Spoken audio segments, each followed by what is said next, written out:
வணக்கம் நண்பா. TNSTC latest செய்திகள். டிசம்பர் 26 வெளியான தகவல்.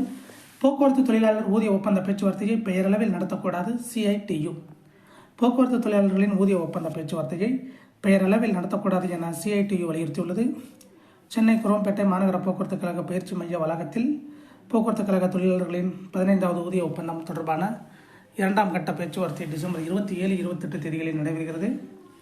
இதில் விவாதிக்கப்பட வேண்டியவை குறித்து தமிழ்நாடு அரசு போக்குவரத்து கழக ஊழியர் சம்மேளன சிஐடியு பொதுச் செயலாளர் கே ஆறுமுகநயினார் கூறியதாவது: ஒவ்வொரு ஊதிய ஒப்பந்தத்திலும் சிஐடியு ஒரு இலக்கை தீர்மானிப்போம். அந்த வகையில் அனைவருக்கும் ஓய்வூதியருக்கான அகவிலைப்படி உயர்வு, மருத்துவ காப்பீடு போன்றவற்றை அரசிடம் நிர்பந்திக்க இருக்கிறோம். ஏற்கனவே ஊதிய ஒப்பந்தம் முடிந்து 15 மாத கால தாமதமாகிவிட்டது. எனவே இதற்கான நிலுவைத் தொகையை அரசு வழங்க வேண்டும். கடந்த ஊதிய ஒப்பந்தத்தில் ஒப்புக்கொள்ளப்பட்டவையும் அமல்படுத்தப்படாமல் இருக்கிறது. இதற்கான தீர்வும் எட்டப்பட வேண்டும். வாரிசு வேலை, காலிப்பணிகளை பூர்த்தி செய்வது போன்றவற்றை வலியுறுத்துவோம். பொதுவாக வைத்த கோரிக்கை என்பது ஒரு பக்கம் இருக்கிறது. மறுபுறம் வைத்த கோரிக்கைகளில் முறையான முடிவை எடுக்க வேண்டும். பேரளவுக்கான பேச்சுவார்த்தையாக நடத்தக்கூடாது.